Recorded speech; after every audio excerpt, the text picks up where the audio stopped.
Bien, merci aux professeurs présents pour ce temps qui était intégré dans la journée pédagogique, qui est un temps tout autre que celui que vous avez vécu ce matin même, annoncé comme étant le temps des grandes choses, en tout cas le temps qui interroge bien, la vocation, puisqu'il y est question d'interroger ce qui est à la source de la mission éducative, tout en sachant, je vous en fais une rapide présentation, que Xavier Dufour est des vôtres, puisqu'il est professeur à la fois de mathématiques, de philosophie. Il a bien récupéré lui aussi ses 140 copies de philosophie et donc nous fait l'honneur d'être présent à Saint-Jean-de-Passy pour intervenir auprès de nous tous. Donc je l'en remercie vivement. Vraiment, c'est très précieux. Je vous donne quelques éléments qui ont conduit à faire intervenir Xavier Dufour. Outre le fait que c'est au gré d'une lecture d'un dernier ouvrage qui est le sien, Enseignant chrétien, une vocation, que j'ai tendu ce livre à tous les préfets de Saint-Jean. Donc on a vécu un beau moment, c'était un cadeau dit de Noël. Vous voyez qu'ils ont eu un beau livre à lire, ils avaient une fiche de lecture à faire, et donc nous avons eu la grande chance en Conseil des préfets de pouvoir échanger, alors sans doute de façon trop brève, sur cet ouvrage de Xavier Dufour. Néanmoins, aujourd'hui, il y est question alors de reprendre, n'est-ce pas, cher monsieur, quelques grandes lignes de cet ouvrage, mais d'aller plus loin et surtout d'engager la réflexion avec vous, enseignants de Saint-Jean-de-Passy, éducateurs de Saint-Jean-de-Passy. Monsieur Dufour, également dire que vous avez déjà fréquenté Saint-Jean-de-Passy, en d'autres temps, puisque c'était à l'époque du père Branchu que certains ont connu dans cette école. Voilà, il y avait des rencontres à l'initiative, je crois, du père Branchu, mais peut-être aurez-vous l'occasion de rentrer un petit peu plus dans les détails. Mais n'étiez pas venu depuis de longues années, me semble-t-il. Tout comme vous nous confiez, il y a encore quelques minutes au cours de notre déjeuner, que vous repreniez tout juste vos interventions auprès des enseignants après ces 2 années, bien sûr, de crise sanitaire. Donc, c'est une chance de pouvoir vous écouter, de reprendre ce qui doit être le fil de la vocation qui est la nôtre. Et je m'en réjouis. Monsieur Dufour, belle conférence à vous. Merci.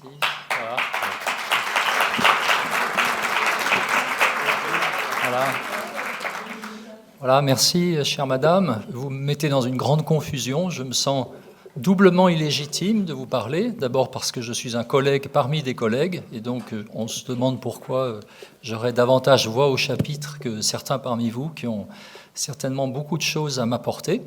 Et puis deuxième illégitimité, c'est que c'est un enseignant qui va parler de l'école.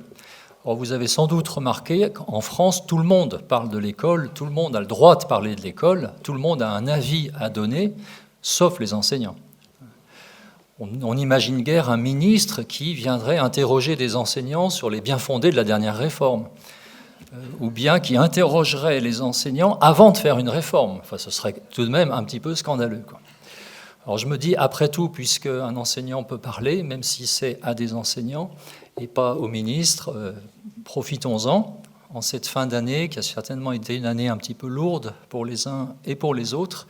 Et on va essayer de revenir à la source de ce qui un jour nous a amenés à enseigner, à éduquer, à choisir ce beau métier, qui est le plus beau métier, puisqu'il concerne directement des personnes humaines, sans médiation, dans ce rapport direct à la parole, qui est notre domaine, notre royaume.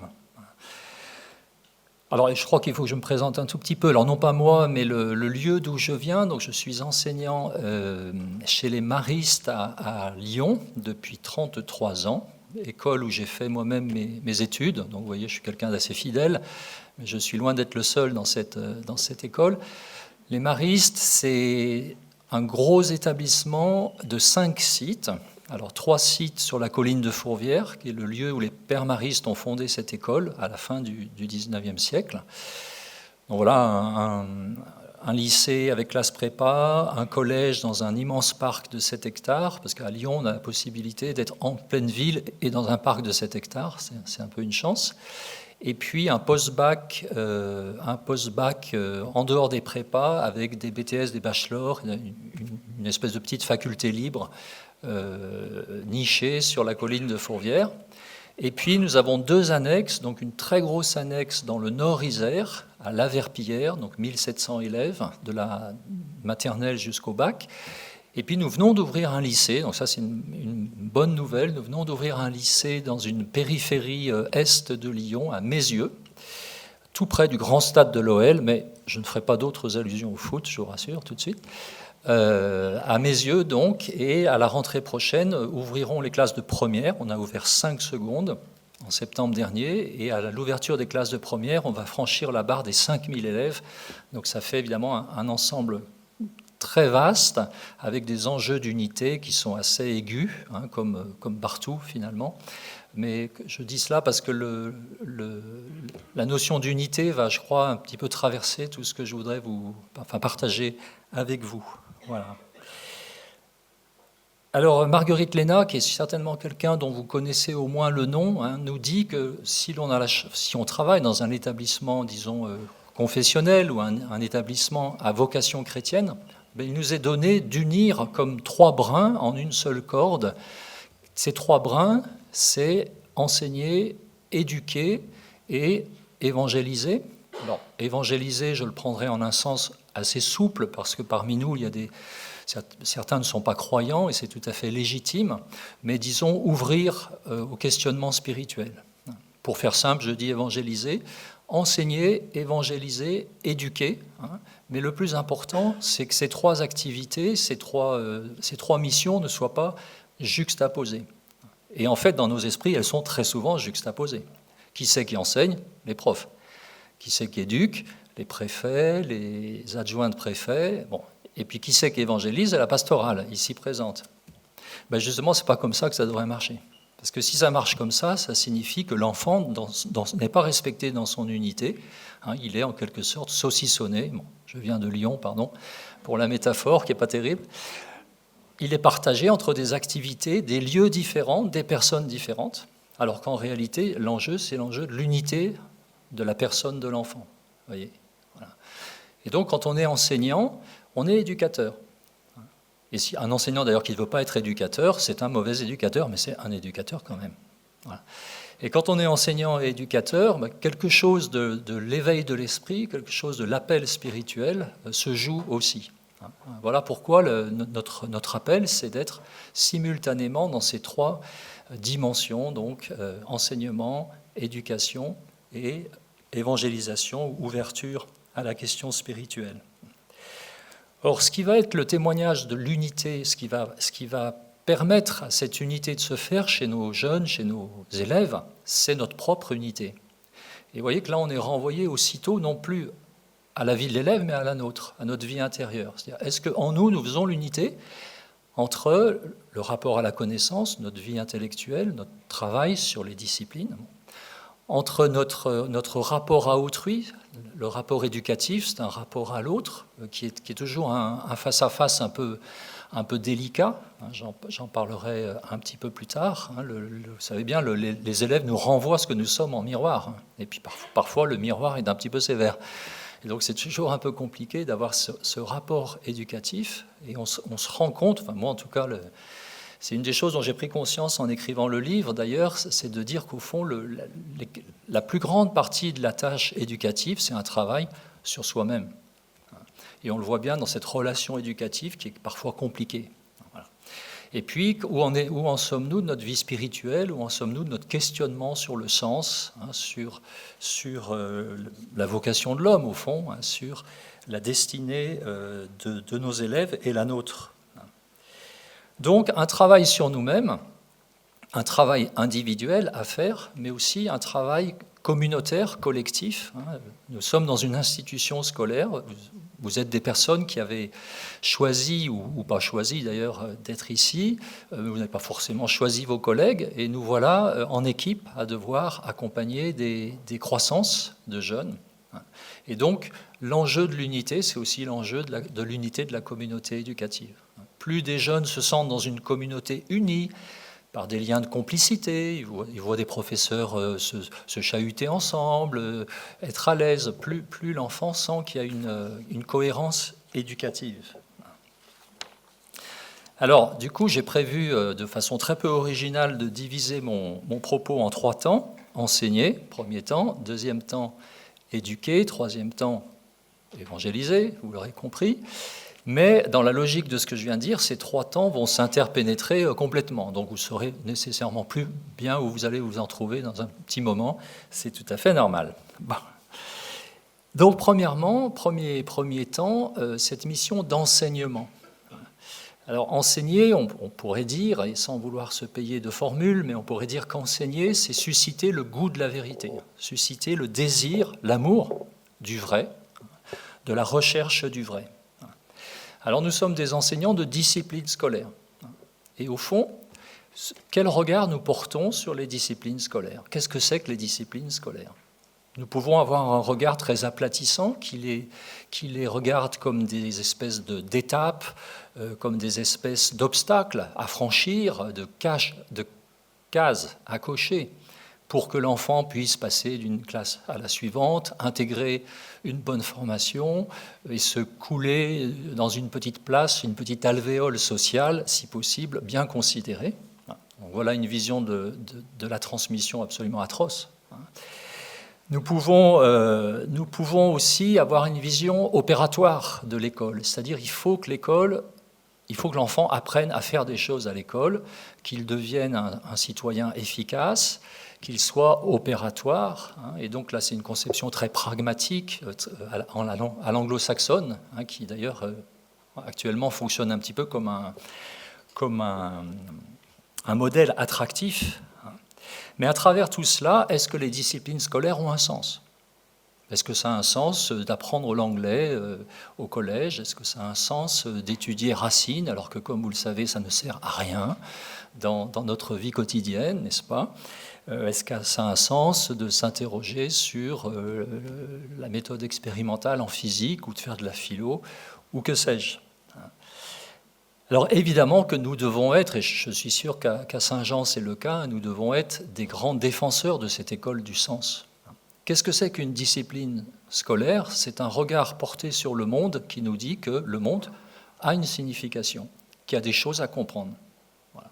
Un professeur de lettres, c'est quelqu'un qui ouvre un texte pour montrer à l'élève que ce texte lui dit quelque chose de son humanité. Un professeur de physique, c'est quelqu'un qui regarde le monde avec l'élève et qui lui montre que ce monde est intelligible, qu'il est traversé par des lois, qu'il est prévisible, voilà, etc. Et donc, à travers ces différentes disciplines, c'est vraiment la question du sens de la vie qui est posée.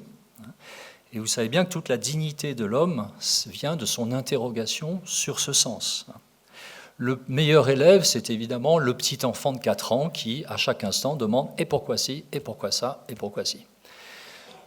Il a cette liberté extraordinaire de s'interroger, chose que l'adolescence ensuite, hélas, recouvre un tout petit peu, et que nous autres pauvres professeurs, nous cherchons à désobstruer tant bien que mal en essayant de susciter l'étonnement, l'intérêt, et Dieu sait que c'est difficile. Mais enfin, qu'est-ce que c'est que la culture? Que devrait être la culture scolaire, sinon cette interrogation sur le sens? Vous savez, Malraux disait la culture, c'est toutes les questions qu'un homme se pose devant son miroir. Toutes les questions qu'un homme se pose devant son miroir. Ben, c'est ça. La culture scolaire devrait être cette interrogation que chaque discipline porte sur le sens de l'existence. Alors nous, qui sommes donc comme dirait Marguerite Léna, des enseignants, c'est-à-dire des semeurs de signes, des choses qui font signe, qui font sens, des éveilleurs de sens, comment allons-nous éveiller ce désir de vérité chez nos élèves dans un enseignement profane de mathématiques, d'anglais ou de littérature? Alors, je crois que la première condition de cet éveil, c'est d'être capable de s'émerveiller. Et voilà encore une vertu de l'enfance, c'est l'émerveillement. Un professeur qui ne sait plus s'émerveiller, un professeur blasé, ne peut plus faire signe, ne peut plus faire sens. Les Grecs nous disent que la raison, l'essor de la raison vient du moment où l'on s'étonne de ce qui pourtant semble tout naturel. Les choses les plus naturelles, en fait, sont étonnantes. Pourquoi y a-t-il quelque chose plutôt que rien? la source de la culture, elle est dans cet étonnement, dans cet émerveillement devant la profondeur du monde, hein, le mystère des choses, et puis aussi cet émerveillement devant l'intelligence humaine qui est capable de discerner des significations. J'aime bien citer Einstein parce qu'on ne l'attend pas forcément à cet endroit-là. Hein, on attendrait plutôt des philosophes et des écrivains, mais Einstein nous dit que la semence de l'activité scientifique, hein, c'est l'émotion mystique devant le mystère du monde. Hein, l'émotion mystique. Hein, c'est un physicien qui parle. Et il dit, quelqu'un qui n'est pas saisi par cette émotion, son esprit est stérilisé. Voilà, alors sommes-nous des enseignants émerveillés? Peut-être en fin d'année, notre émerveillement est un peu émoussé, mais moi j'ai corrigé 140 copies de bac en effet, et on est ici pour se ressourcer un petit peu à cet émerveillement, à cet étonnement. Une deuxième attitude qui est le pendant de l'émerveillement, je dirais que c'est l'humilité. En tant que spécialiste d'une discipline, nous devons rester humbles, parce qu'aucune discipline ne peut faire le tour de la réalité. Aucune discipline n'épuise le mystère des choses. J'aime bien citer un autre savant qui est Isaac Newton. Vous voyez, pour l'instant, je suis un petit peu chez les scientifiques. Vous savez, Newton, avec ses immenses découvertes qui ont bouleversé le visage de la science, qui ont, pour ainsi dire, créé la science moderne, à la fin de sa vie, Newton dit la chose suivante, je cite, « Je ne sais pas ce que je peux représenter aux yeux du monde, mais quant à moi, je me fais l'impression de n'avoir été qu'un enfant, jouant sur la plage et s'y amusant à trouver de temps en temps un galet particulièrement lisse ou un coquillage plus joli que les autres, tandis que s'étendait devant moi, inconnu, le grand océan de la vérité. » Vous voyez, l'émerveillement de l'enfant et l'humilité du savant qui sait que la plus belle des théories n'épuise pas la richesse du réel. Voilà. Alors c'est une invitation aussi à ne pas nous enfermer dans nos disciplines, à essayer d'acquérir un rapport juste, ajusté et distancié avec nos propres compétences. Nous avons vite fait de nous enfermer dans notre compétence, comme si elle était insulaire, comme si elle pouvait se suffire à elle-même. C'est ce qu'on appellerait la tentation scientiste. Donc c'est le prof de physique qui va dire, bon ben voilà, il y a des faits, il y a des lois, vous appliquez ça, ça marche, qu'est-ce que vous me demandez de plus, quoi. Bon, voilà. Le monde n'a pas de mystère, il n'a pas d'épaisseur. Voilà. C'est une conception opératoire et aplatissante de la réalité. Si je m'enferme dans un seul type de savoir, l'élève va le sentir. C'est-à-dire que l'élève sent que tout ce qui déborde ne me concerne pas. Et au fond, à voir défiler toute la journée des professeurs d'histoire, de physique, d'anglais, d'EPS, de philo, tenir des discours complètement parallèles et étanches, qu'est-ce qui va rester? Quelle impression il va rester? Le relativisme. C'est-à-dire, au fond, il y a des points de vue qui ne communiquent pas. Et ça, évidemment, le relativisme, c'est la mort de la vie de l'esprit. Ça n'est pas comme cela qu'on éveille une intelligence, c'est plutôt comme ça qu'on la stérilise. Donc je crois que c'est vraiment important que nous ayons un regard distancié par rapport à notre discipline. Quel est son objet propre? Quelle est sa méthode spécifique? La méthode de l'histoire n'est pas la méthode des mathématiques, etc. Quel est son degré de vérité? Quel est le type de vérité? Qu'est-ce que c'est qu'une vérité historique? Qu'est-ce que c'est qu'une vérité scientifique? Qu'est-ce que c'est que la vérité d'un texte littéraire? Vous voyez, il y a tout ce travail un peu, pardon pour le gros mot, mais épistémologique, que nous devons pouvoir faire avec l'ensemble de la culture scolaire. À partir de là, on aura davantage un regard, je dirais, symphonique sur le réel, sur la réalité. Je m'explique. L'élève aura cette perception qu'au fond, la réalité est une, mais qu'il y a différents regards, différentes perspectives pour la pénétrer, pour l'éclairer. Je vais prendre un exemple très concret. Si un professeur de SVT étudie donc les théories de l'évolution, par rapport à l'émergence de l'homme, etc. Bon. Et qu'un malheureux élève a le malheur de lui dire « Oui, mais les récits de création dans la Genèse, est-ce qu'ils ne disent pas autre chose ?» Et si la réaction du professeur est une réaction de colère, c'est vraiment un professeur qui n'a rien compris, quoi. L'élève pose une très bonne question.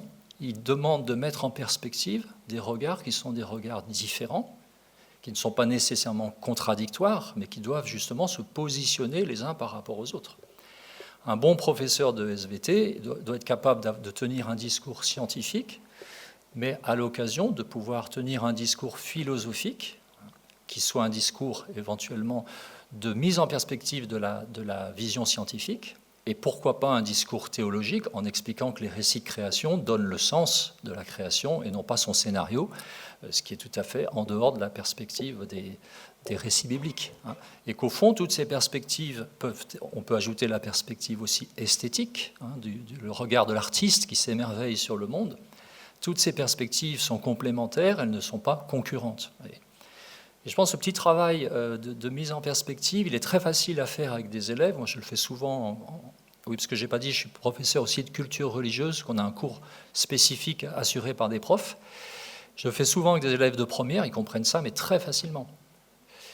Mais si on ne le fait pas, par contre, ils ont en eux cette évidence tranquille qu'ils soient croyants ou non, d'ailleurs ça n'a absolument rien à voir, mais que le discours biblique et le discours scientifique sont des discours totalement incompatibles, totalement contradictoires. Vous voyez ? Alors, il y a un travail d'ajustement des perspectives qui, je crois, est important pour que le sens émerge. Et vous voyez, à travers cet exemple, je suis arrivé un petit peu à la question de l'origine, à la question du sens, donc d'une certaine manière à la question métaphysique. Et là, j'aimerais faire un tout petit développement sur ce que pourrait être un regard chrétien sur les disciplines. Alors, c'est un peu bizarre de dire un regard chrétien sur les disciplines. Il n'y a pas de mathématiques chrétiennes. Et on demande à un mathématicien d'être un bon mathématicien, pas d'être chrétien. Il n'y a pas de mathématiques chrétiennes, il n'y a pas de physique chrétienne, il n'y a pas de biologie chrétienne. Mais il y a une compréhension chrétienne des différentes disciplines. Alors, quelques pistes pour éclairer cette compréhension? Alors, moi, je suis très marqué par cet esprit extraordinaire et prophétique qui s'appelle Simone Weil. Je parle de la philosophe, morte à 34 ans à Londres pendant la guerre, donc, qui était une jeune agrégée de philosophie, un peu inclassable et incadrable, trotskiste, militante, anarchiste, etc. Bon. Qui donc a eu une évolution spirituelle assez particulière, puisqu'elle n'est jamais allée jusqu'au baptême, et pourtant elle inspire aujourd'hui les plus grands théologiens et de très grands philosophes. Et Simone Weil a toute une réflexion sur les enjeux spirituels de l'attention qu'un élève donne aux cours qu'il étudie ou aux exercices qu'il fait. Donc c'est un très beau texte que je vous recommande de découvrir si vous ne le connaissez pas, du bon usage des études scolaires en vue de l'amour de Dieu, je crois, qui se trouve dans le recueil Attente de Dieu. Et Simone Weil donc nous explique que lorsque nous déployons un véritable effort d'attention, ce qui signifie un effort d'ouverture à la réalité, d'ouverture au réel, un effort de disponibilité, on pourrait dire une espèce de virginité. Vous savez ce que nos élèves n'aiment pas, c'est-à-dire la première heure devant la copie blanche. Et donc l'élève se précipite à écrire des trucs, parce qu'il est sérieux, il a appris son cours. Voilà. Et Simone Weil dit non, surtout pas. Toutes les erreurs viennent de la précipitation. Il faut d'abord se rendre perméable à cet objet qui nous est posé, le laisser nous pénétrer en quelque sorte. Et ce que dit Simone Weil, c'est qu'un élève qui a fait cet effort d'attention sur une version latine ou sur un petit exercice de géométrie et qui n'y est pas arrivé et qui au bout d'une heure n'a pas avancé d'1 millimètre, en réalité il a creusé en lui-même un espace de disponibilité, un espace d'attention à autrui en particulier et un espace d'attention à Dieu. Et je vais vous lire la fin de ce texte parce que je la trouve bouleversante, dans le style très étonnant de cette espèce d'assurance provocatrice de la jeune philosophe, qui était un jeune professeur, elle avait une trentaine d'années. Elle termine cette réflexion en disant « Ainsi, il est vrai, quoique paradoxal, qu'une version latine, un problème de géométrie, même si on les a manqués, pourvu seulement qu'on leur ait accordé l'espèce d'effort qui convient, peuvent rendre mieux capables un jour, plus tard, si l'occasion s'en présente, de porter à un malheureux, à l'instant de sa suprême détresse, exactement le secours qui va le sauver. C'est une intuition qui est très déroutante. La première fois que je l'ai rencontrée, je n'ai pas compris. Donc, pensez-y. Un véritable effort de disponibilité intellectuelle est un effort qui creuse en nous un espace spirituel. Voilà un des enjeux de cette vision spirituelle de l'instruction. Et puis, pour prolonger dans la même direction, je dirais que ce qui caractérise une conception chrétienne de la connaissance, ce qui caractérise une conception chrétienne du savoir, de la transmission, c'est ce lien indissoluble entre vérité et amour. La vérité sans l'amour, c'est Pascal qui dit ça, la vérité sans la charité, c'est une idole. Le chrétien est quelqu'un qui dit, oui, les disciplines scolaires nous montrent que le monde a un sens, que le monde est intelligible. Mais ce monde qui a un sens est un monde qui est bon. C'est le sens de la création. Le sens du mot création, c'est pas que Dieu est un ingénieur, c'est que le monde est un don, que le monde a un sens en tant qu'il est donné, qu'il est confié à nos libertés. Et le Dieu chrétien est un Dieu qui est en lui-même amour, relation, trinité.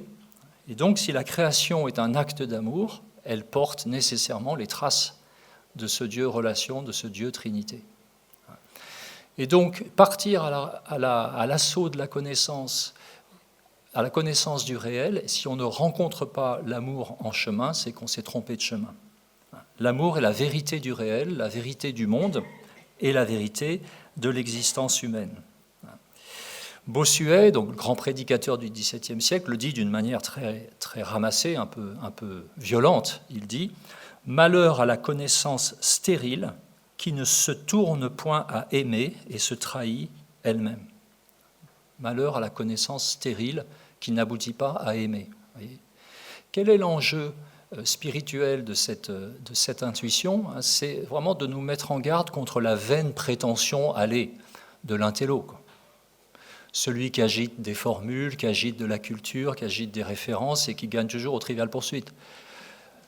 Si c'est ça la culture, ça vaut pas le coup. Ça vaut pas le coup. Si ça fait de nous des êtres desséchés, ça vaut pas le coup. Vaine est la connaissance qui ne tourne pas à aimer. L'enjeu pédagogique de cela, c'est de dire que l'intelligence d'un élève, son véritable moteur, c'est l'amour, c'est le désir. C'est pas le calcul. Alors, on a affaire à des parents qui calculent. Alors, quelle est la bonne stratégie s'il veut faire telle école? Est-ce que c'est faire PTCMT, PSMB? Bon, voilà. Mais la générosité de l'intelligence, elle ne vient pas de ça. Elle vient de ce désir, cette joie d'apprendre, dont nous sommes en quelque sorte les vecteurs. Et l'intelligence, elle doit fructifier en amour. Alors moi, j'ai été très marqué par le directeur des Maristes, qui était un prêtre, le père Perrault, qui a dirigé pendant 34 ans. Donc, j'ai eu comme professeur, ensuite comme directeur. Et le père Perrault, quand il avait affaire quand il passait dans les classes comme ça, c'était un petit bonhomme qui semblait très insignifiant, qu'on remarquait à peine. Puis quand il s'adressait à son public, ça faisait tout de suite un peu l'électrochoc. Il s'adressait à une classe qui était une classe douée, en l'occurrence. Et il disait, bon, je sais que vous marchez bien dans vos études, je sais que vous avez des bonnes mentions, que vous aurez des bonnes mentions, que vous ferez de belles prépas, etc. Mais tout ça, ça vient d'où? Tout ça, ce sont des dons que vous avez reçus. Vous n'en êtes pas l'auteur. Donc moi, ma seule interrogation, c'est les dons que vous avez reçus, qu'est-ce que vous allez en faire? Est-ce que vous allez les garder pour vous, ou est-ce que vous allez les offrir pour les autres, pour la société? Et nous, en tant qu'école, c'est la seule chose qui nous intéresse. Les taux de réussite au bac, on s'en fiche complètement. C'est à l'époque où il y avait des taux de réussite au bac. Maintenant, c'est 105%, donc la question ne se pose plus, mais à l'époque, bon, voilà. Bon, enfin voilà. Donc, malheur à la connaissance si elle ne tourne pas à aimer. Donc, je conclus cette première partie en disant qu'en tant qu'enseignants, nous sommes des éveilleurs de sens. Mais nous ne serons des éveilleurs de sens que si nous sommes nous-mêmes en état d'éveil. D'où l'importance dans nos établissements que nous soyons aussi des gens qui travaillent pour eux-mêmes. C'est important que nous suivions des formations, que nous cultivions les uns les autres. Dans mon école, on a lancé des causeries entre midi et 2 où un prof partage un sujet qui lui tient à cœur. Voilà, l'objet d'un travail qu'il a fait, d'une recherche. C'est vraiment important que l'école soit aussi un lieu d'éveil des enseignants. Pour être des éveilleurs, soyons des éveillés. Et j'aborde ma deuxième partie. Donc, deuxième partie, les enjeux, disons, éducatifs de notre métier. J'ai parlé de la transmission. En parlant de la transmission, j'ai parlé de l'éducation. Maintenant, je parle plus spécifiquement de notre vocation d'éducateur.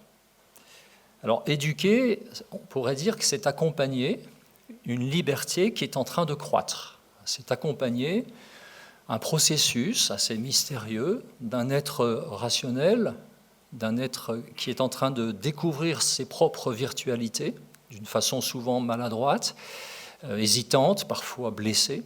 Et nous avons cette tâche difficile d'accompagner cette espèce d'appropriation de soi, d'une liberté. Alors vous le savez bien, le mot éduquer, pour étymologie, conduire hors de, éducare, conduire hors de quoi? De beaucoup de choses.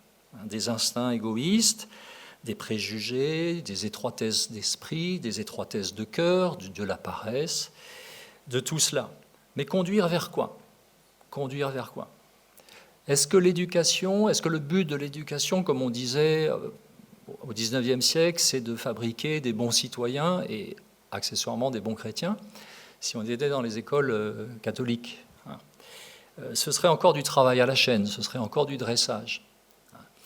La finalité de l'éducation, elle est beaucoup plus fine.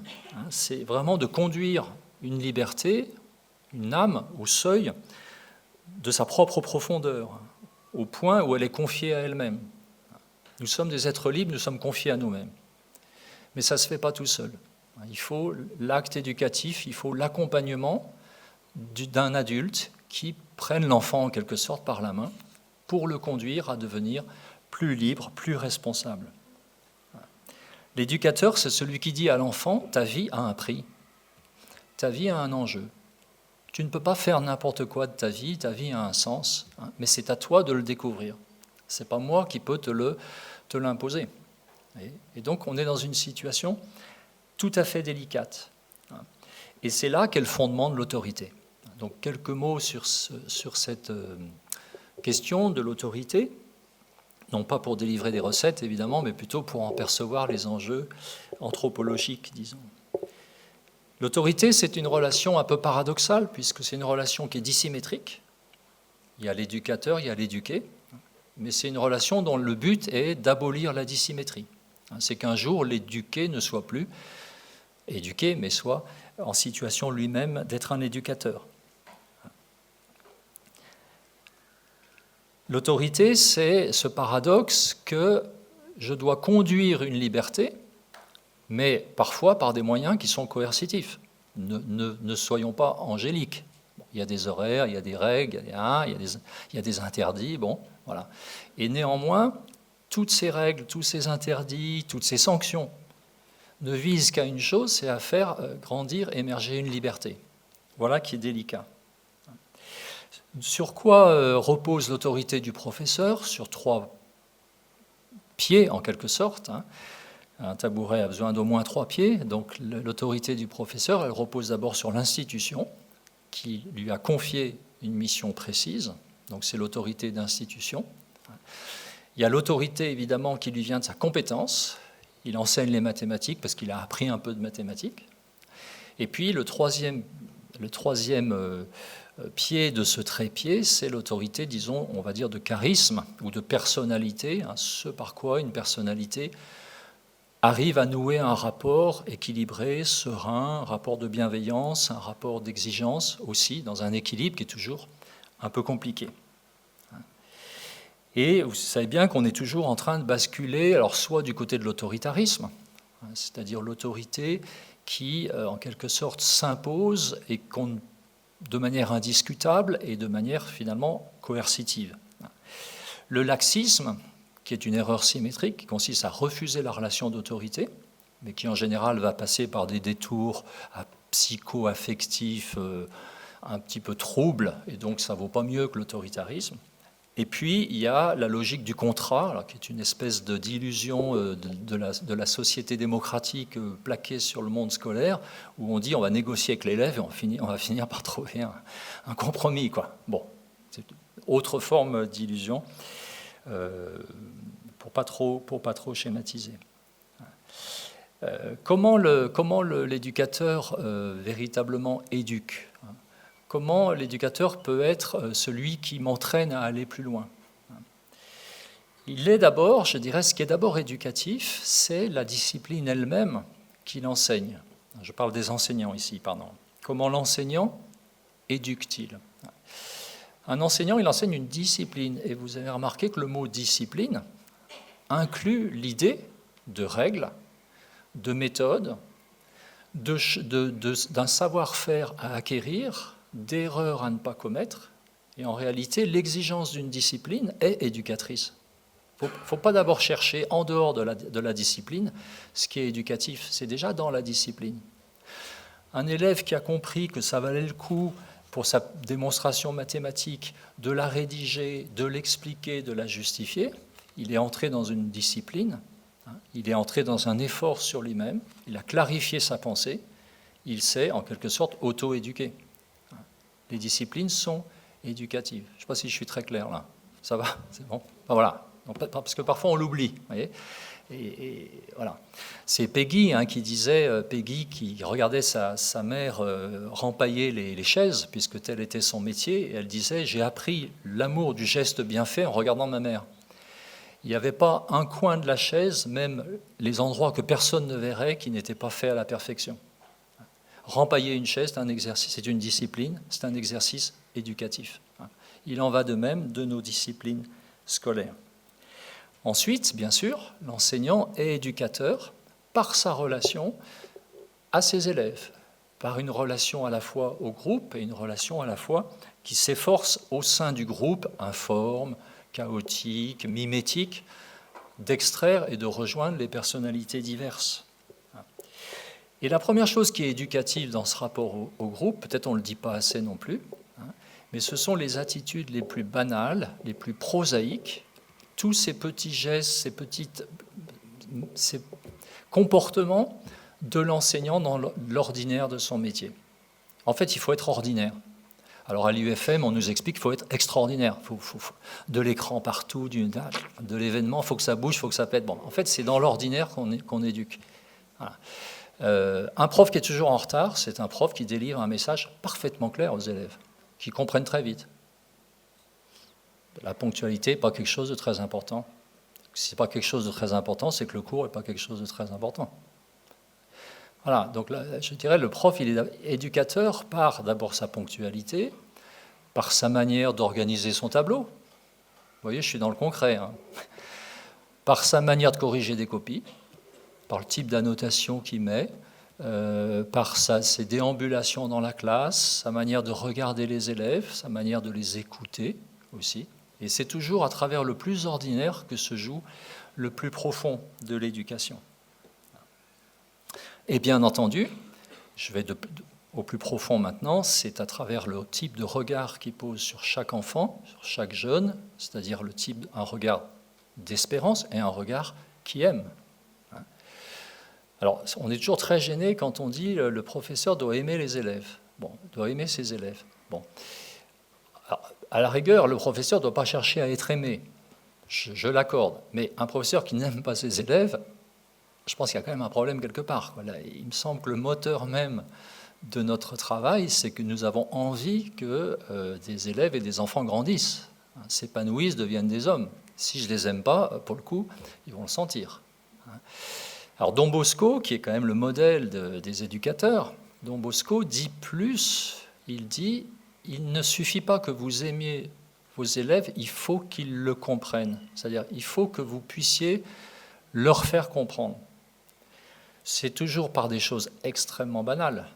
J'arrive en classe, je suis un petit peu pressé d'ouvrir mon cartable et tout, mais il y a un élève qui est là un petit peu à l'avance, ben, je vais lui dire quelques mots. Bon, voilà, alors au fait, ça ne s'est pas trop bien passé, cet interro, etc. Bon, c'est très peu de choses, mais bien souvent, c'est ce que l'élève va retenir. Et c'est cela qui va l'ouvrir finalement à être plus réceptif. Petite anecdote racontée par mon ami Ambroise Tourniol, qui est un garçon qui a sorti un petit livre super qui s'appelle Le manifeste d'un professeur artisan. C'est un peu politique, un peu provoque, mais c'est bien. Il me racontait donc qu'il est professeur dans à Saint-Chamond, donc près de Saint-Étienne, une population plutôt déshéritée. Et puis il avait en classe de seconde une jeune fille, on va l'appeler Souria parce que je ne me rappelle plus son vrai prénom, qui était totalement incontrôlable, totalement insupportable. L'élève qui vous met la pression et l'angoisse dès que vous rentrez dans la classe. Incontrôlable. Et donc il ne savait pas comment faire. Et puis il est arrivé un matin où il a dû venir très tôt à l'école et marchant dans la rue, il tombe sur son élève au coin d'une rue, la jeune fille qui tenait un petit bébé dans les bras. Alors non, il ne lui tombe pas dessus, il la voit, il passe en voiture, il la voit attendant sur le trottoir. Donc il profite de la fin d'un cours pour lui dire « Mais Souria, je crois que je t'ai vu là ce matin, tu avais un petit enfant, mais c'est qui cet enfant ?» et tout ça. Et la fille a très simplement expliqué que c'était son petit frère, qu'elle attendait l'ouverture de la garderie parce que la maman allait travailler, qu'elle ne pouvait pas. Voilà. Ça a duré 30 secondes. Du jour au lendemain, la fille a modifié totalement son comportement. En fait, elle s'est sentie valorisée dans la question que lui avait posée cet adulte. Elle a senti qu'elle existait pour cet adulte qui jusque-là se démenait devant elle dans un monde parallèle, en quelque sorte. Il a réussi à rejoindre son monde intérieur, voyez. Voilà, donc l'enjeu de ce regard, de ce que nous dit Don Bosco, non pas seulement aimer vos élèves, mais leur permettre de comprendre que vous les aimez. Alors, dans ce souci éducatif, maintenant, je voudrais prendre un tout petit temps avec vous. J'espère que ça ne sera pas pesant, mais un petit temps plus anthropologique pour nous rappeler que éduquer, faire grandir une liberté, faire grandir une personne dans toutes ses dimensions, tout ça, c'est des mots. Parfois, c'est des jolis slogans dans vous savez, comment ça s'appelle, les projets pédagogiques, là. Bon, alors on brasse des... Bon, voilà. Mais je vois que vous êtes au courant. Voilà. Mais l'important, c'est que derrière les mots, il y a quand même des réalités. Et c'est assez difficile d'éduquer sans un minimum de consensus sur ce qu'est une personne humaine, quoi. Et la question anthropologique, c'est une question devenue une question sociétale, comme on dit, où tous les contraires s'opposent. L'école de la Troisième République, c'était de l'anthropologie chrétienne laïcisée. C'était la même chose. Voilà, il n'y avait pas le bon Dieu, c'était tout, quoi. Mais c'était la même chose. Aujourd'hui, évidemment, on assiste à beaucoup de déconstruction, pour citer un mot à la mode, beaucoup de distinctions fondamentales qui sont remises en cause. Distinction homme-femme avec le gender, distinction homme-animal avec l'antispécisme, distinction homme-machine avec le transhumanisme, etc. Donc une espèce de brouhaha anthropologique, non sans des formes d'intrusion dans la vie intime de l'élève vis-à-vis desquelles nous devons être quand même très critiques et plutôt distants. Parce que pour le coup, il y a une manière de court-circuiter l'éducation parentale par voie idéologique qui quand même pose problème. Et moi, je voudrais non pas partir en guerre ou en critique contre ces divers projets de déconstruction, mais dire quelques mots, il faudrait évidemment passer énormément de temps, mais quelques mots seulement, sur l'anthropologie biblique et chrétienne, disons, dans quelques-unes de ces dimensions principales, parce que je pense que l'on soit croyant ou incroyant, c'est véritablement une lumière, un éclairage qui peut être très fécond pour notre regard sur ce que nous sommes et sur ce qu'est un enfant. D'ailleurs, aujourd'hui, nous fêtons la Saint-Irénée. Alors, Saint-Irénée, c'est l'évêque de Lyon, évidemment, donc je ne pouvais pas ne pas en parler. C'est surtout le premier père de l'Église qui a véritablement développé une pensée anthropologique particulièrement riche, où les trois dimensions de la personne, corps, âme, esprit, sont prises en compte. Et c'est justement la première piste que je voudrais évoquer avec vous. J'en évoquerai deux. La première piste, c'est que nous fonctionnons sur une anthropologie plutôt cartésienne, c'est-à-dire une anthropologie dualiste. Alors chez Descartes, c'est simple, il y a ce que je suis, c'est-à-dire mon âme, un être de pensée, je suis une chose qui pense. Et puis il y a ce que j'ai, c'est mon corps, qui est une espèce de navire dans lequel l'âme est le pilote. Je suis mon âme, j'ai un corps. Et cette anthropologie dualiste, c'est une véritable catastrophe, parce que nécessairement, quand il y a deux termes, il va y avoir une lutte de pouvoir. Alors chez Descartes, on est dans le spiritualisme. C'est vraiment le spirituel qui a le premier et le dernier mot. Mais la revanche contre Descartes, c'est le matérialisme. C'est de dire, en fait, ce que vous appelez l'âme, c'est de la matière arrivée à un certain niveau de perfectionnement. Et vous voyez que dans les débats anthropologiques contemporains, on est à fond là-dedans. C'est-à-dire, soit on tire tout du côté du corps, c'est le discours des biologistes, des neurobiologistes, etc. Bon, voilà, c'est science et vie, la chimie de l'amour et des trucs comme ça. Voilà. Bon, soit, alors vous tirez tout du côté de l'âme, de la liberté, de la volonté, et le corps devient quoi ? Un objet qu'on peut manipuler, qu'on peut modeler, remodeler à merci. Quoi. Vous voyez ? Et finalement, on ne trouve jamais l'équilibre. Ce que je trouve intéressant dans l'anthropologie biblique, c'est deux choses. Premièrement, elle est unitaire, unitive, c'est-à-dire qu'elle ne divise jamais la personne humaine en parties, elle la considère toujours de manière globale. Même quand elle dit, par exemple, ma chair exulte. La chair, on pourrait dire, mais c'est vachement matériel et tout, mais en fait, la chair, c'est une métonymie pour dire toute la personne. Mais toute la personne, y compris sa dimension sensible. Voyez bon. Donc elle est unitive, et en même temps, elle propose trois regards complémentaires, trois perspectives qui se complètent, et que l'on appelle le corps, l'âme et l'esprit. Alors, tout petit éclairage, ça sera très bref. Dans la Bible, le corps, c'est pas la matière, c'est, disons, la dimension sensible de la personne, son appartenance au monde, sa vulnérabilité, ce qui nous touche en l'autre. Voilà, ça c'est la dimension du corps. Mais c'est bien la personne tout entière. L'âme, c'est toutes les dimensions de la vie intérieure. C'est comme chez les philosophes, c'est la même chose. Les dimensions de la vie intérieure, la psychologie, la raison, la volonté. Ça c'est l'âme. Voilà. Et puis l'esprit, ça c'est la dimension, disons, qui relie l'homme à Dieu, à sa source, c'est la présence de Dieu en l'homme. Voilà. Mais dans cette anthropologie, donc à la fois unitive et tridimensionnelle en quelque sorte, il y a un enjeu d'unité qui est très fort. C'est-à-dire qu'au fond, comme dit saint Irénée, quand on parle de la personne humaine, on doit toujours tenir les trois ensemble. D'ailleurs, saint Irénée va jusqu'à dire que si l'homme est à l'image de Dieu, c'est par son corps, son âme et son esprit, sinon c'est pas l'homme. Si vous dites je suis à l'image de Dieu parce que j'ai une raison, c'est pas l'homme qui est à l'image de Dieu, c'est ma raison. Voilà. C'est en fait toute la personne. Il y a une dimension d'intégration. Et quel est l'enjeu éducatif ?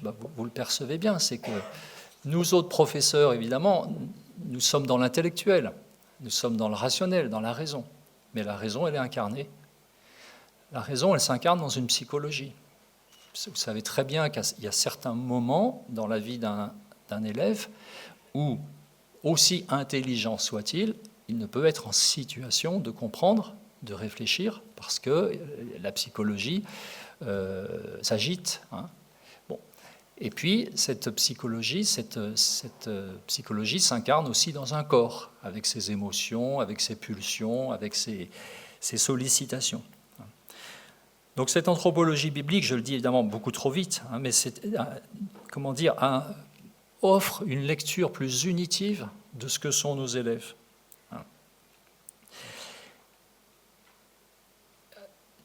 Or nous, en tant qu'enseignants, en tant qu'éducateurs, nous œuvrons à l'unification justement de la personnalité de l'élève. Comment grandir en unité ? Un adolescent, c'est souvent le spectacle d'une série de divorces. Je voudrais bien travailler parce que je comprends que c'est important que je travaille, mais je ne suis pas motivé. Quoi. Voilà. La psychologie part d'un côté, la raison part de l'autre, et on fait quoi, Bon, t'es pas motivé, comment on va faire pour... faut que tu sois motivé. Bon, enfin, voilà. Donc, on est bien obligé de prendre en compte toutes ces dimensions, intellectuelles, psychologiques, affectives, relationnelles, évidemment. Ah oui, mais lui, il ne peut pas travailler parce que dans sa famille, ça ne va pas bien. Bon, tout ça, c'est important, tout ça, il faut l'intégrer. Et puis, il y a quand même un moment où il faut faire le pari de la liberté, c'est-à-dire de se dire, oui, mais mon gars, tu n'es peut-être pas motivé, mais tu vas décider de travailler. C'est-à-dire qu'à un moment donné, il faut bien qu'il y ait une liberté qui s'exerce, qui dise je décide, je veux, parce que je sais que c'est bien. Et donc, essayer de rassembler cette espèce de dispersion à travers un vrai acte de liberté. Éduquer, c'est vraiment faire grandir une liberté. Voilà. Deuxième piste pour de cette anthropologie biblique et chrétienne, alors cette piste-là, elle est plus spécifiquement chrétienne, c'est cette invention étrange que le christianisme a sortie de ses alambics aux environs du IVe siècle, qu'on appelle la personne. On peut ne pas être chrétien, on peut être même farouchement anticlérical, etc. Il y a une chose qu'on ne pourra pas enlever, c'est qu'au IVe siècle, les théologiens ont inventé l'idée de personne humaine, et en plus, ils n'ont pas fait exprès. Je m'explique, je vous rappelle l'histoire. Il s'agissait de penser les personnes de la Trinité, notamment la personne du Christ, d'abord, du Verbe, en lien avec la personne du Père et ensuite avec celle de l'Esprit. Et les théologiens ont récupéré des mots anciens qui étaient un peu usés en grec ou en latin, le mot persona en latin, qui voulait dire masque d'ailleurs, bon, pour leur donner un sens absolument nouveau. Le sens de la personne dans la Trinité, c'est le sens de la relation. C'est-à-dire une personne trinitaire, c'est une relation qu'on appelle substantielle, c'est-à-dire un être de pure relation, purement relationnel. Nous ne sommes pas des êtres purement relationnels, nous sommes des individus qui nouent des relations. Les personnes trinitaires sont purement relationnelles. Voilà comment, en schématique évidemment, comment les théologiens ont pensé les personnes divines. Sauf que ce qu'ils n'avaient pas prévu, c'est que l'homme étant à l'image de Dieu, il doit bien y avoir un reflet de cette réalité de communion et de relation dans les personnes humaines. Et voilà comment est née cette étrange notion de personne humaine, c'est-à-dire être relationnel. La personne, c'est le contraire de l'individu. Ça, c'est vraiment très important à comprendre, même pour nous-mêmes. L'individu, c'est ce qui reste quand on a tout séparé, tout divisé. Il reste l'indivisible, individu, l'atome. Voilà, c'est l'atome social. Bon. C'est moi quand je pousse mon caddie à Leclerc, quoi. Au-delà de là que je m'y mette. Bon. Autocentré, autosuffisant. Bon. La personne, c'est le contraire. La personne, c'est vraiment l'être relationnel. L'être qui existe à travers les relations qu'il noue. Bon. Alors, il y a vraiment ici un enjeu un enjeu anthropologique d'abord, et puis un enjeu éducatif ensuite.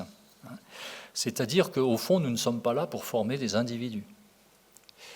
Et moi, je crois quand même qu'on est dans une culture, une société qui actuellement s'efforce de former des individus. Bien séparés, bien découpés. Pourquoi ? Parce que l'individu séparé, on peut le manipuler beaucoup plus facilement. L'individu en relation, c'est plus compliqué. Il faut se taper les familles, les syndicats, les clubs, les machins. Bon, voilà, si vous voulez des bons consommateurs formatés, prêchez l'individualisme. Voilà. Parce que le génie de l'individualisme, c'est que je me crois original, je me crois pleinement moi-même au moment où je fais comme tout le monde. Bon.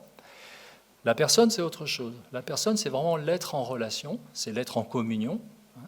Et cette personne, elle va s'épanouir dans la logique même de la communion des personnes trinitaires, c'est-à-dire dans la logique du don.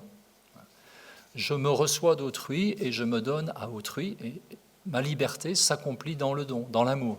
C'est toujours la même logique. Enjeu de l'éducation, formons-nous des super consommateurs individualistes, des super passeurs de concours individualistes qui vont se mesurer, se classer, ce machin, en disant telle école est mieux que telle autre. Bon, enfin voilà, on est dans cette logique-là, quoi. Est-ce que nous formons des individus, des arrivistes, des bêtes à concours, ou est-ce que nous formons des personnes tournées vers les autres, tourné vers la communion, vers la relation, vers la solidarité. Et là-dedans, on pourrait mettre bien des enjeux éducatifs, j'en cite 2 ou 3. Une culture de l'amitié. L'amitié, c'est quelque chose qui paraît très, très anodin et dont on ne parle pas tant que ça aux élèves. Peut-être que vous, ici, vous en parlez. Mais que savent nos élèves de l'amitié? Dans nos milieux, c'est souvent des mondanités où chacun est interchangeable. Bref, où chacun est individu. Mais l'amitié, c'est tout autre chose. C'est une relation de prédilection entre des personnes qui se choisissent.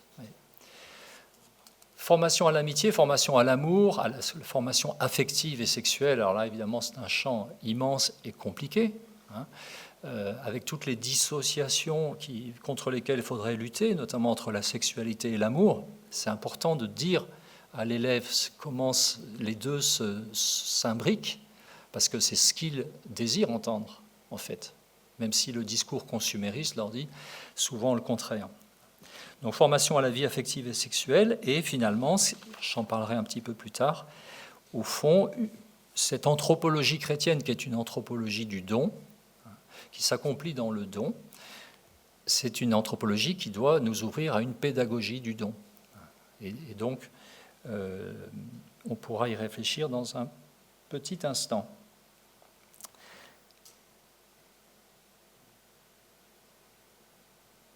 Troisième partie, la formation spirituelle. Alors, vous, Madame la directrice, vous me donnez jusqu'à quelle heure?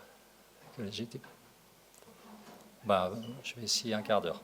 Voilà. La conférence, ça démarre à 16h30 dans son intégralité. Ah oui, non, mais c'est bon. Ah oui, non. Bon. Voilà.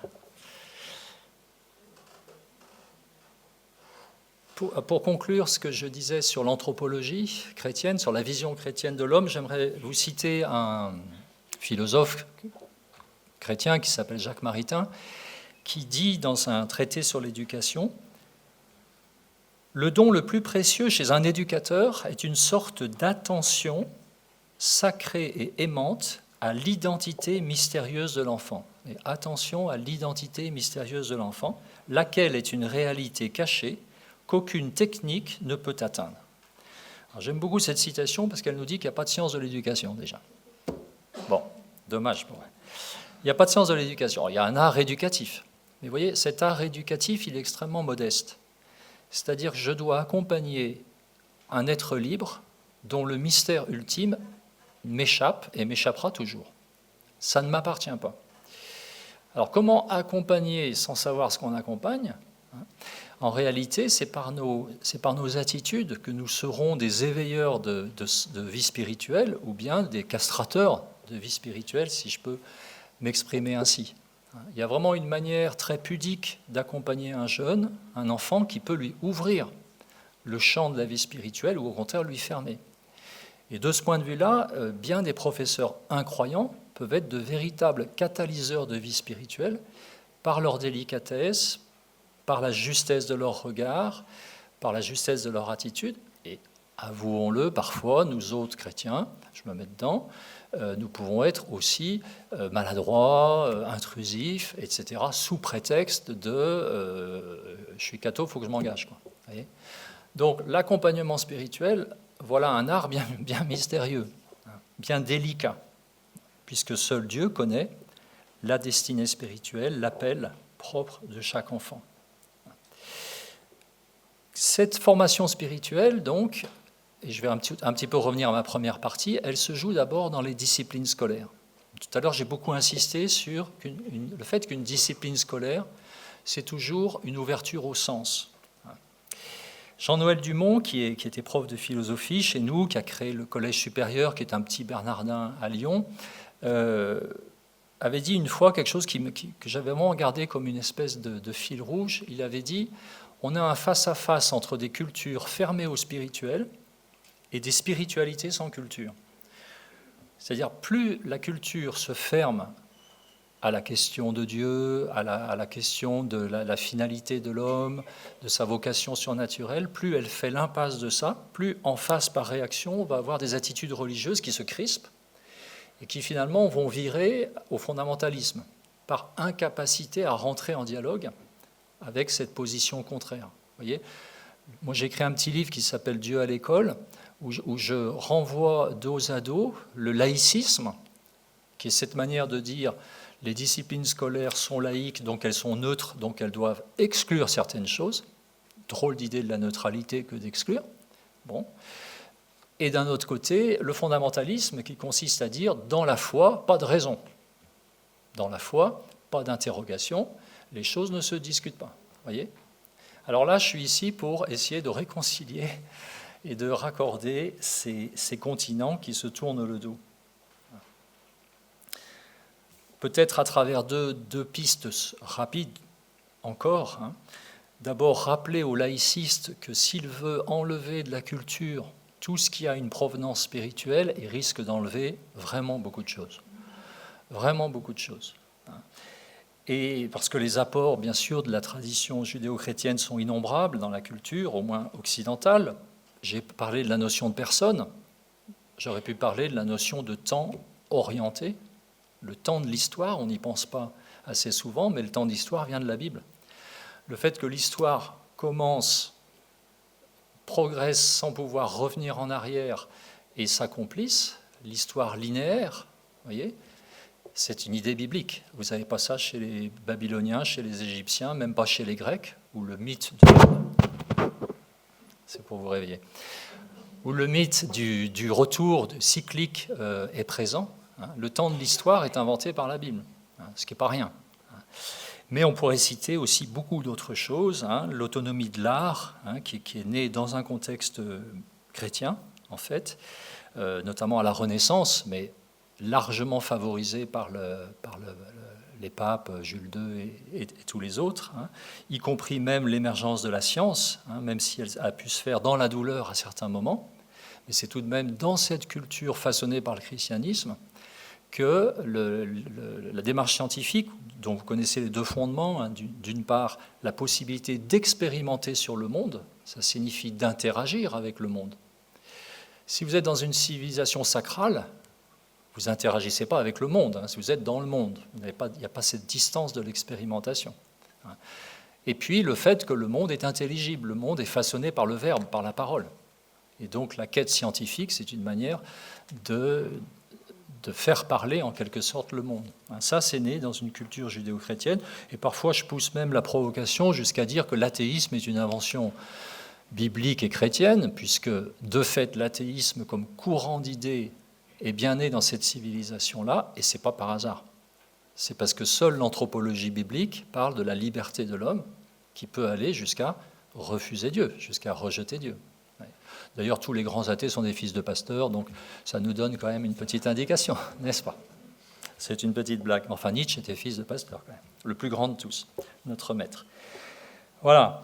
Donc, d'une part, les apports des religions en général, et en l'occurrence du judéo-christianisme à la civilisation occidentale, sont omniprésents. Et puis, dans le sens inverse, si on peut dire, dans l'attitude croyante, la raison ne peut être exclue. La foi sans la raison, ça s'appelle le fidéisme, c'est ce que Jean-Paul II, Benoît XVI ont très vigoureusement condamné. La foi sans la raison, c'est la crédulité. C'est la crédulité. Et donc, celui qui professe une position de foi doit pouvoir en rendre raison.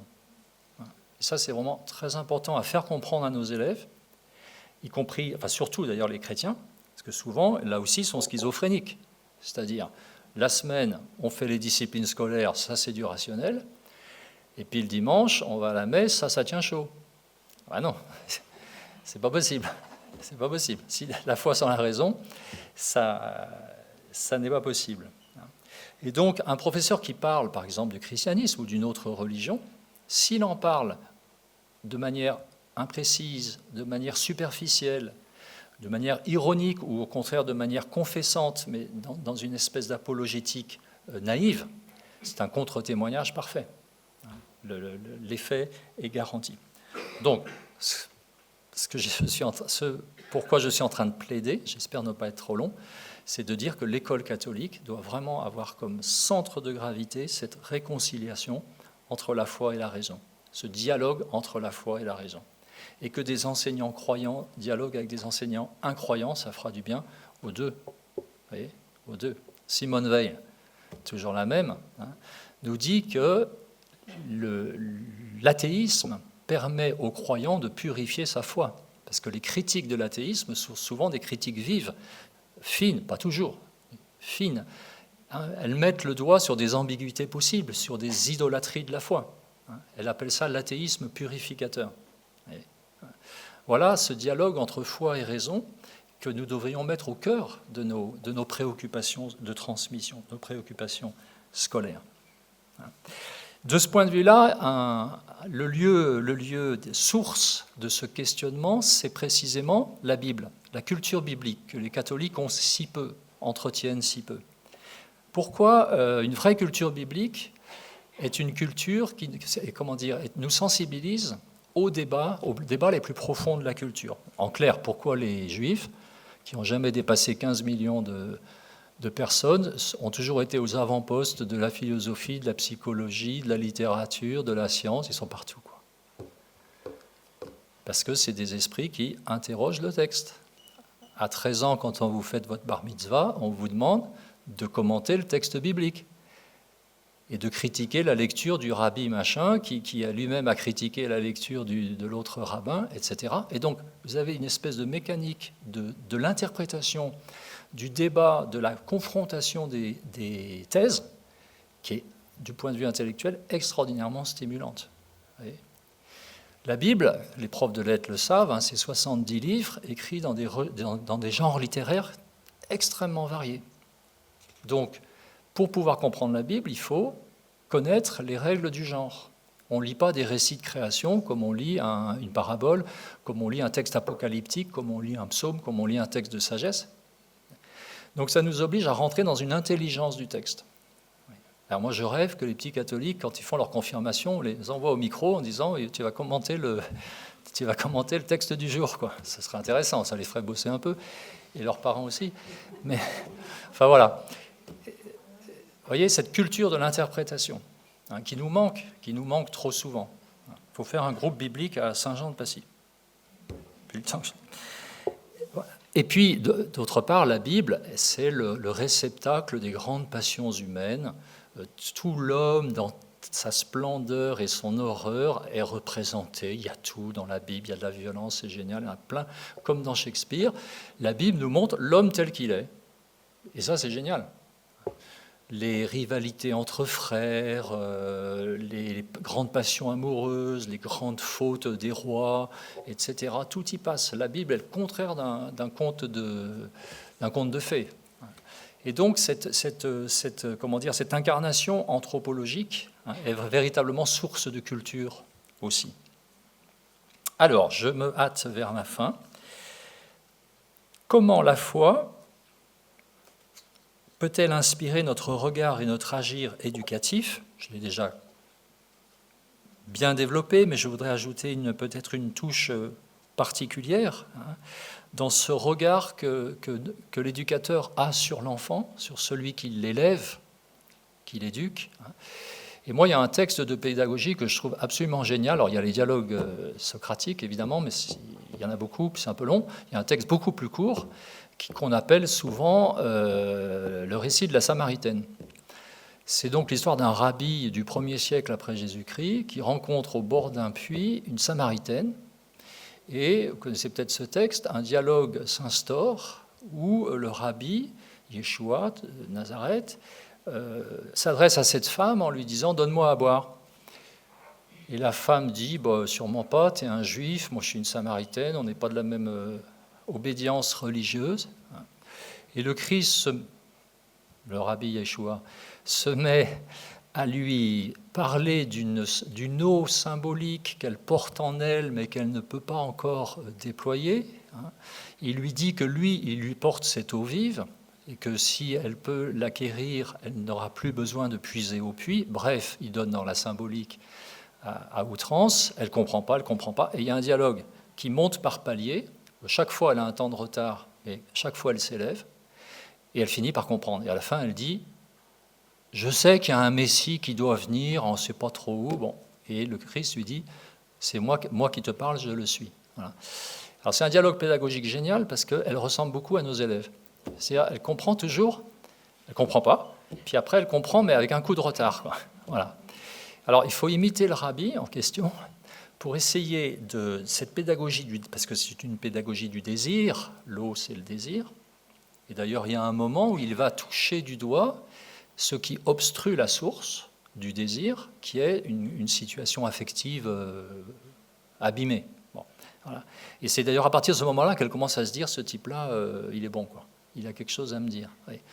Et je pense que la pédagogie de l'éducateur en général, et de l'éducateur chrétien peut-être plus particulièrement, c'est cette pédagogie du désir qui cherche à faire jaillir dans le cœur de l'enfant son désir le plus profond.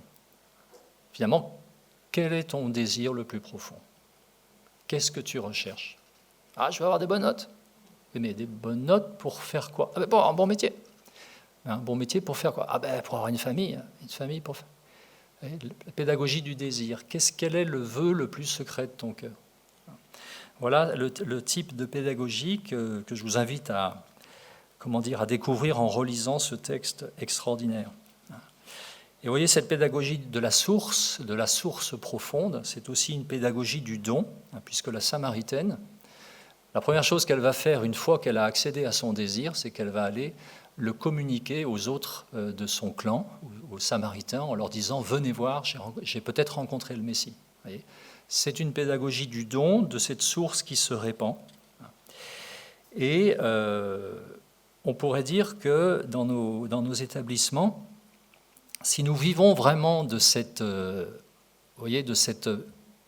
pédagogie du sens, du questionnement, la culture, toutes les questions qu'un homme se pose devant son miroir, cette pédagogie, une pédagogie aussi de l'accompagnement et du désir, alors je pense que toutes les activités pastorales, dont j'aurais dit quasiment rien, prennent leur sens. Il ne faut pas que la pastorale soit déconnectée du reste. On peut avoir une pastorale géniale si les profs sont écrasants, méprisants, le contre-témoignage, il est visible, et un jeune, il le sent. Voyez. Donc je pense vraiment, et vous voyez, je suis toujours du côté de l'unité, tout ce que nous creusons comme enseignants éveilleurs de sens, comme éducateurs éveilleurs du désir, tout cela va retentir dans la vitalité des activités de pastorale, de catéchèse, de sacramentelle, etc. Et je pense que l'unité d'un établissement chrétien se joue à ce niveau-là. Et je suis persuadé que dans cette logique-là, tout le monde peut trouver sa place. L'incroyant, le croyant, le malcroyant, le croyant d'une autre religion. Si on est dans cette dynamique du désir et du sens, je pense que tout le monde peut trouver sa place, et dans une vraie unité qui n'est jamais une uniformité. Moi, j'ai été très stimulé par des collègues incroyants, qui étaient des collègues en questionnement, avec qui on avait des discussions très fortes, plus que par d'autres avec qui j'aurais dû me sentir naturellement plus en phase, en quelque sorte. Et j'arrive à la dernière partie de ma dernière partie, 5 minutes.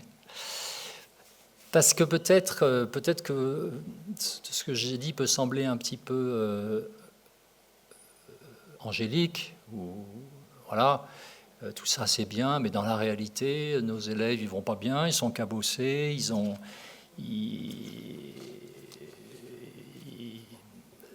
il y a ce que j'appelle les croix de l'enseignant, les croix de l'enseignement, hein, tous ces lieux de mort aussi que nous rencontrons. On ne va pas se voiler la face non plus. Et peut-être qu'à Saint-Jean, à Sainte-Marie, nous sommes un peu favorisés, mais peut-être pas tant que ça, que dès qu'on gratte un petit peu ce qui est derrière les apparences. Alors ces croix, je les cite rapidement, hein, quand elles viennent du système lui-même, elles n'en sont que plus désespérantes, un système, espèce de paquebot à la dérive, hein, rigide et souvent absurde, où on va se mettre à déconstruire ce qui marche. Enfin, moi, j'aimerais qu'un professeur me dise s'il est satisfait qu'on ait détruit le baccalauréat, quoi. J'en ai encore jamais rencontré un seul, pourtant, ce qu'on a fait. Enfin, c'est étonnant quand même. D'ailleurs, notre docilité est étonnante aussi. Le mépris dans lequel on nous tient, nous autres enseignants, puisque nous n'avons certes pas voix au chapitre, hein, pour toutes ces décisions qui tombent d'on ne sait où, mais c'est aussi l'emprise technologique sur nos élèves, toutes ces heures gaspillées devant des écrans, sur les réseaux. C'est toute cette culture jeune qui est une culture de la sécession, un monde jeune qui est un monde non pas qui veut devenir adulte, mais qui au contraire tourne le dos à l'âge adulte. Hein.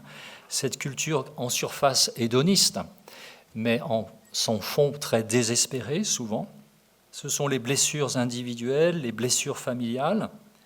C'est parfois les relations difficiles avec des parents, on se heurte à la mauvaise foi, et parfois pire dans certains lieux. Et puis c'est aussi les croix qui sont liées à nos propres faiblesses, à nos propres fragilités, parce que nous sommes tous imparfaits, hein, et nous connaissons nos défauts, et parfois nous en souffrons dans la relation éducative. Et voilà, et toutes ces croix, qu'est-ce qu'on en fait, quoi ? Qu'est-ce qu'on en fait ? Je sais très bien qu'à Saint-Jean, il y a eu des épisodes un peu tumultueux, etc., qui ont abîmé l'unité, et l'unité est toujours à reconstruire.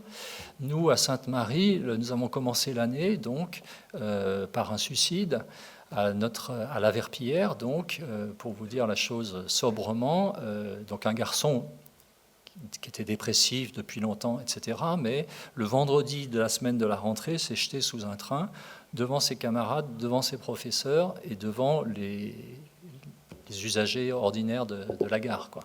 Bon, donc c'était un truc atroce. Bon, voilà, il a fallu vraiment accompagner. Il y a eu des accompagnements, cellules psycho, des célébrations. Enfin bon, je crois que c'était 4 mois plus tard, au mois de janvier. Au milieu d'un conseil de direction, le directeur de la Verpillière, alors qu'on parlait de choses tout à fait techniques, s'est arrêté, a dit « Écoutez, maintenant, arrêtez-vous, j'ai besoin de parler ». Ça faisait 4 mois qu'il avait dû aller voir le corps, ce qu'il en restait, et que le choc n'était toujours pas passé. Et le directeur général a eu vraiment l'intelligence de lui dire allez, vas-y, vide ton sac, quoi. Et donc ça a duré 3 quarts d'heure, paraît-il, je n'y étais pas, où il a raconté tout ce qu'il avait vécu depuis 4 mois, quoi. Voilà. Et là, il y a eu quelque chose comme un début de guérison pour cette communauté éducative de notre annexe, hein, parce qu'il fallait qu'à un moment donné, le directeur qui portait tout ça depuis des mois et des mois puisse cracher le morceau, quoi, puisse dire j'ai besoin que vous m'entendiez, quoi. Alors c'est beau quand même parce qu'une communauté éducative, ça doit être ça aussi. Il y a des moments où il faut qu'on arrête de parler de la photocopieuse et du rythme des devoirs surveillés, puis qu'ils se disent, bon, s'il y a un truc qui ne va pas, non mais j'ai pas déjà... S'il y a quelque chose qui ne va pas, il faut qu'on en parle et puis il faut qu'on se réconforte. Et c'est quand même la grâce aussi d'un soutien communautaire. Et puis c'est vrai que la foi nous met au pied de la croix du Christ. Et là, je crois qu'effectivement, le croyant, face à toutes ces croix, doit puiser au cœur de sa foi, en se souvenant que le salut du monde a été donné dans un abaissement, à travers l'échec d'un agonisant sur une croix. Bien sûr, nous allons prier pour nos élèves, mais une mission d'éducateur chrétien, en tout cas une mission qui peut être ouverte à la lumière évangélique, même pour un non-chrétien, doit toujours se rappeler que c'est du fond de l'abîme que le Christ vainque la mort, que le Christ ressuscite. Et vous voyez, il y a toute une logique de Pâques, de mort-résurrection dans l'éducation. Je pense que si on ne va pas jusque-là, tout ça c'est du pipeau, quoi. Parce que la mort, on la rencontre, quoi. Le mal, on le rencontre. Et il y a des fois, on ne peut pas, quoi. On peut plus, on peut pas. On n'est pas psychologue, on n'est pas parent, on n'est pas... Hein. À un moment donné, il faut dire au bon Dieu, voilà, je le remets entre tes mains, quoi. Je ne peux pas faire autrement. Donc c'est vraiment cette logique de Pâques. Alors je voudrais terminer en citant un penseur chrétien qui s'appelle Gabriel Marcel, qui dit quelque part, aimer quelqu'un, c'est lui dire, toi tu ne mourras pas. Aimer quelqu'un, c'est lui dire, toi tu ne mourras pas. Alors c'est vrai, si on n'a pas d'espérance, on ne peut pas éduquer. Si on n'a pas d'espérance, on ne met pas d'enfants au monde et on n'éduque pas des enfants. Éduquer, c'est vraiment porter ce regard d'espérance sur chaque jeune, ce regard qui patiente, ce regard qui élève, ce regard qui rassure. Il y a dans cette vertu de l'espérance toute l'aventure éducative. C'est dans cette espérance que nous pourrons, par tous nos gestes, par nos actes, par nos paroles, mais le plus souvent dans le silence, dire à un élève, dire à nos élèves, dire à un enfant, dire à nos enfants, « Toi, tu ne mourras pas ». Merci.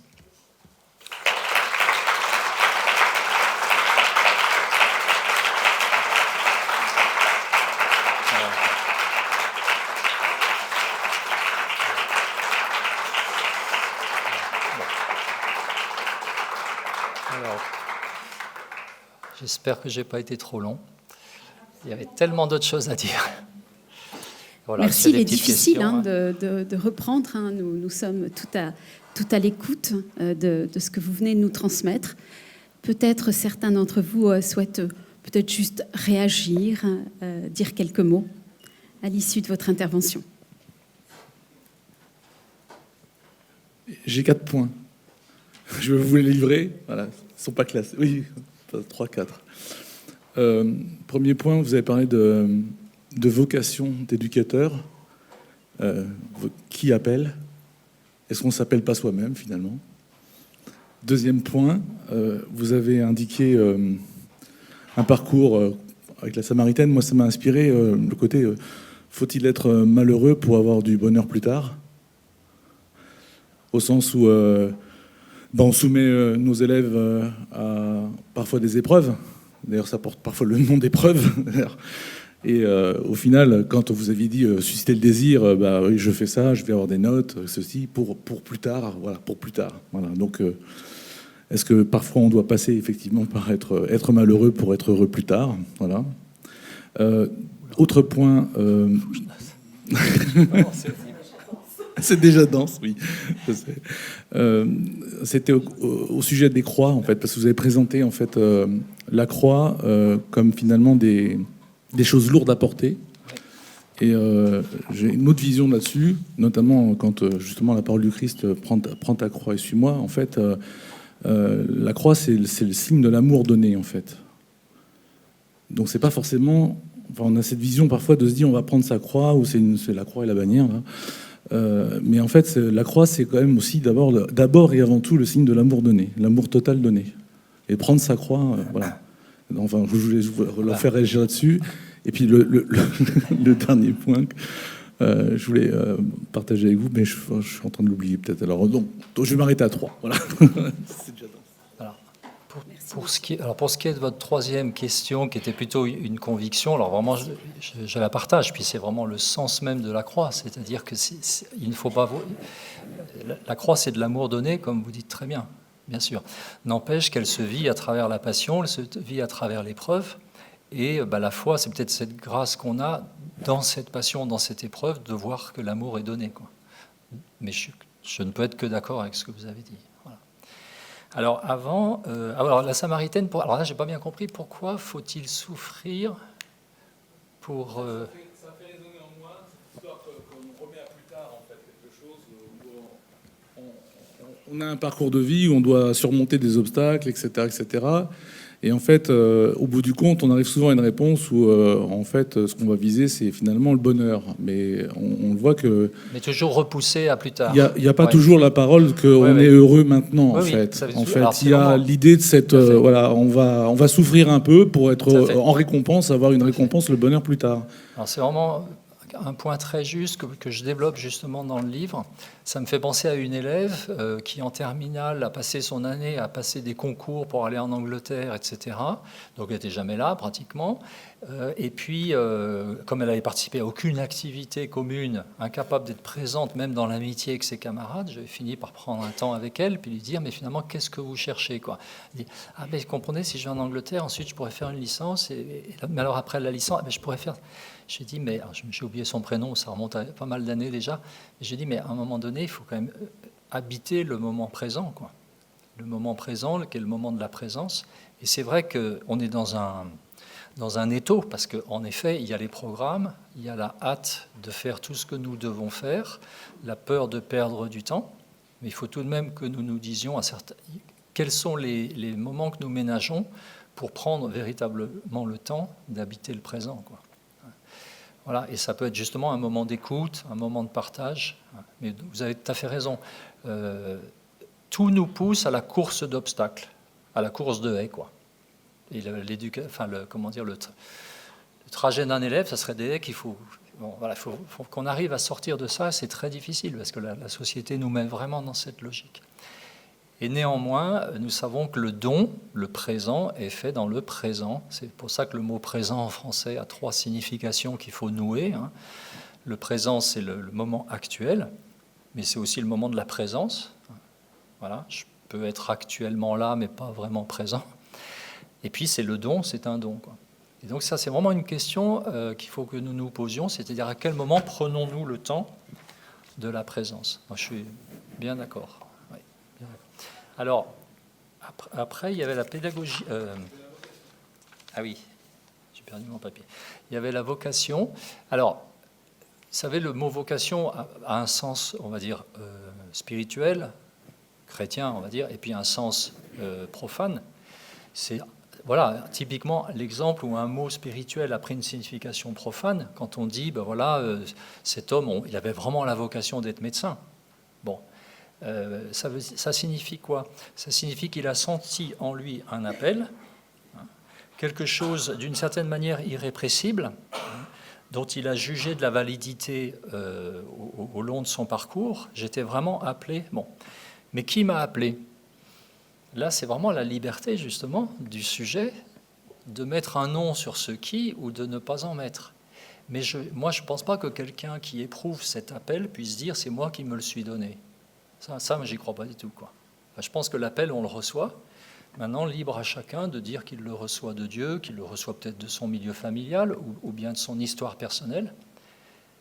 Néanmoins, il y a quand même, c'est un lieu d'ouverture à l'esprit, je dirais, c'est-à-dire que finalement tout m'est donné. C'est toujours la même logique, c'est la logique du don. Alors il y en a qui mettent Dieu derrière le don, puis il y en a qui disent c'est le don, c'est un don, voilà. Alors après, si je suis chrétien, cet appel que je reçois comme un don, je le vis véritablement comme une vocation. C'est-à-dire que je pense que ma vie spirituelle se joue là-dedans. J'arrête d'être chrétien le dimanche et laïque la semaine, j'essaie d'être un enseignant chrétien, quoi. Voilà. Mais c'est pareil pour un médecin, c'est pareil pour n'importe quelle vocation humaine et spirituelle. Voilà.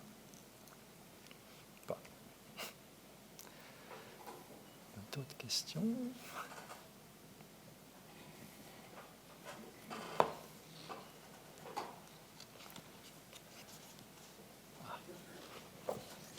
Je peux peut-être dire deux choses. La première, c'est que j'ai été touchée que vous souligniez un aspect de notre métier de professeur qui est d'ouvrir à l'esprit à travers notre discipline. Voilà.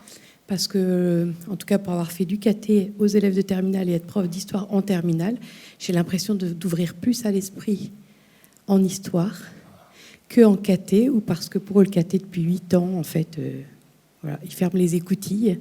Et donc, c'est finalement par le biais de ma discipline, finalement, j'ai l'impression que je les touche plus de ce côté-là. Sachant bien sûr que le spirituel n'est pas que la religion, effectivement, parce que pour ceux qui ne croient pas en Dieu, alors on les ouvre au spirituel, même si ils pensent qu'ils ne croient pas en Dieu. Voilà. Donc ça, c'est la première chose. Et puis sinon, j'allais réagir sur ce que disait Jean-Luc, peut-être pour réconcilier les deux points de vue. Sur la vocation, il m'arrive d'expliquer à des jeunes dans leur formation théologique qu'il ne faut pas voir la vocation comme quelque chose d'extérieur, parce que quelquefois, on voit ça comme quelque chose d'un appel qui nous vient de l'extérieur. Et si on lit bien Saint-Augustin, on réconcilie les deux choses, c'est-à-dire qu'en fait, cet appel de Dieu, il s'exprime tellement à l'intérieur de nous, par le désir, que par conséquent, ce que vous dites de part et d'autre est vrai. Non, mais très tout dépend du point de vue duquel on se place. Vous avez tout à fait raison. Et qu'il y a dans l'éducation des jeunes, justement, je trouve quelque chose à leur faire découvrir, que c'est en rentrant très profondément à l'intérieur d'eux-mêmes qu'ils découvriront ce qui est leur désir profond. Et comme ça, on ne leur parle pas de vocation, qui les fait frémir parce que tout de suite, ils ont l'impression qu'on va leur mettre quelque chose, un programme prédéfini à accomplir, mais qui revient en fait au même. Bien sûr. Ah oui, absolument juste. C'est vraiment ce que j'ai dit de la Samaritaine, la logique du désir, c'est vraiment que l'appel est intérieur. Mais l'appel au bonheur, il est intérieur, en effet. Ouais.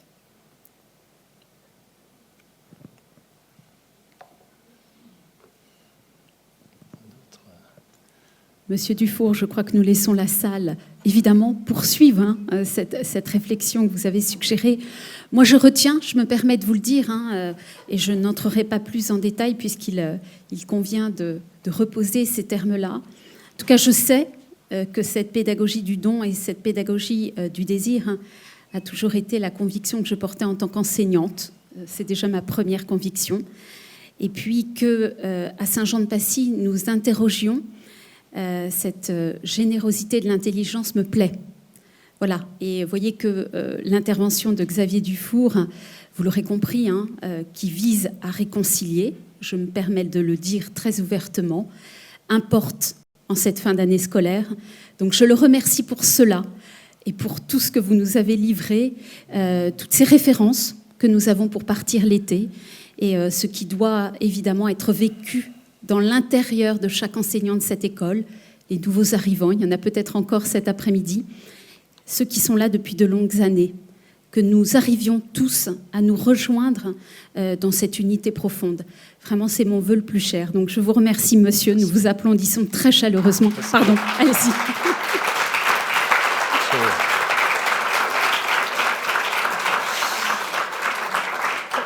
Est-ce que j'ai le droit de terminer sur une petite histoire ? Avec Parce plaisir. que c'est une histoire qui parle du bonheur. Donc, allons-y, ça va. C'est la bonne journée. Alors, c'est pas moi qui la raconte, cette histoire, c'est un professeur de l'enseignement public qui est professeur de philo à Vénissieux, aux Minguettes. Alors, les plus anciens d'entre nous, ça doit leur parler, les Minguettes, c'était une banlieue particulièrement rude. Et donc, ce professeur qui s'appelle Marine raconte une petite Fioretti de sa vie d'enseignante.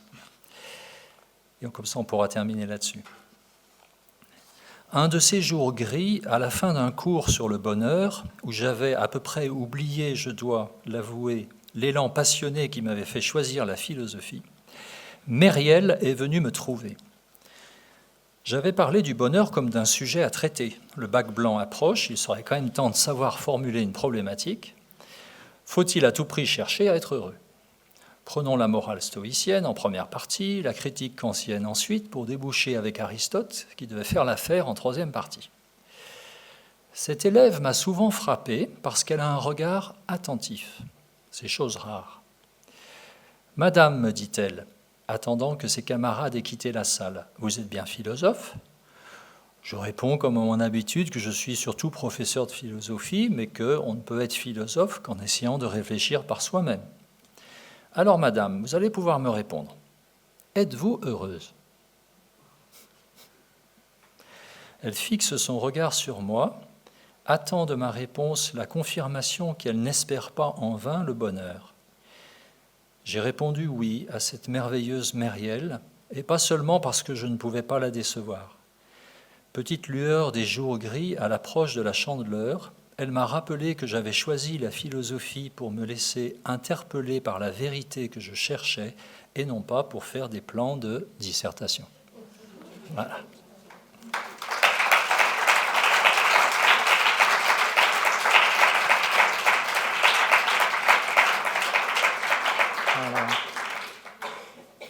Voilà. Bonnes vacances à tous. C'est bientôt là, je pense. Alors peut-être un rappel, puisque nous poursuivons notre journée pour ceux qui en ont fait le choix, et nous nous retrouvons alors dans un tout autre cadre ce soir. Mais je me réjouis aussi, évidemment, parce qu'il y a eu cette décision prise d'unir tout le monde, puisque les salariés qui étaient habitués depuis de longues années à vivre leur petite fête, alors ils en sont privés, puisque nous avons les enseignants pour la première fois à nos côtés. Donc c'est une grande joie pour moi que de vous retrouver ce soir, pour ceux qui le peuvent, à Versailles, dès demain matin pour la messe de la communauté. Tout est intimement relié. Merci, monsieur. Je vous invite quand même, puisque tous les préfets en ont fait lecture dans cette école, de lire l'ouvrage de Xavier Dufour, enseignant et chrétien. Merci infiniment. À tout à l'heure, avec joie.